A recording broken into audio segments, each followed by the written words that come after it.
భజన కొట్టకపోవడానికి నేను మధ్యలో నాకు బ్రేక్ రావడానికి కారణాలు అవే, సినిమాలు పడకపోవడానికి కారణాలు అవే. మనకు భజన చేత కాదు, భజన కొట్టాలి.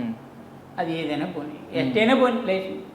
భజన కొట్టి ఓపిక నాకు లేదు, భజన కొట్టాల్సిన అవసరం లేదని నేను ఫీల్ అవుతాను. ఎందుకంటే when you have a confidence in your self, నువ్వు ఇంకోటికి వెళ్ళి భజన కొట్టాల్సిన అవసరం లేదు. మ్యాక్సిమం ఏం చెప్తాం అబ్బాయి, ఇష్టం ఉంటే ఇష్టం ఉందని చెప్తాం, లేదంటే లేదని చెప్తాం. నువ్వు తప్పు చేస్తే తప్పు చేసావని చెప్తాం. ఆ టైంకి తిట్టుకుంటారేమో, కానీ 10 నిమిషాలు వాడొక్కడే ఆలోచించుకుంటాడు ఎందుకు అన్నాడు ఈ మాట అని. అప్పుడైతే నిజం బయటకు వస్తుంది.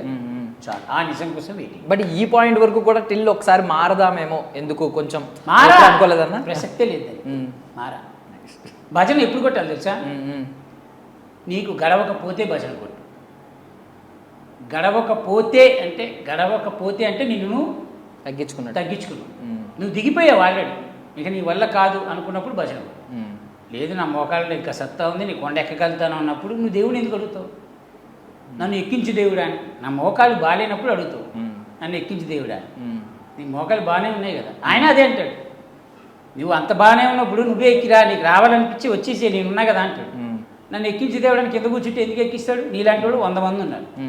మరి సో ద కంబ్యాక్ నిజంగా అదిరిపోయింది, మంచి షోలో మంచిగా వచ్చారు. సో ఏమనిపించింది, మీకేమనిపించింది? ఇప్పుడు ఈ కంబ్యాక్ స్ట్రాంగ్గా ఉంది కాబట్టి, అలాగ ఫౌండేషన్ మళ్ళీ స్ట్రాంగ్గా పడింది కాబట్టి ఎలా ఉంటుంది అని అనుకుంటున్నారు నెక్స్ట్ మరి అప్కమింగ్ ప్రాజెక్టుల విషయం? రేపు ఏం జరుగుతుందో మనకి ఈరోజు చెప్పలేం బాబు. ఇప్పుడు ఎన్ని 100 కోట్లు సంపాదించినా బాత్రూంలో పడి చచ్చిపోయారని రేపు ఏం జరుగుతుందో మనం ఎట్లా చెప్పగలుగుతాం? ఈ రోజు ఉన్నంత వరకు 100% ఇచ్చావా లేదా? నేను ఎక్కడున్నా 100% ఇస్తా. 100%లో వాళ్ళకి ఎంత కావాలో అంత తీసుకుంటారు. వద్దనుకున్నాడు మిగతా బ్యాలెన్స్ వదిలేస్తారు. దానికి ఏం పెద్ద విషయం.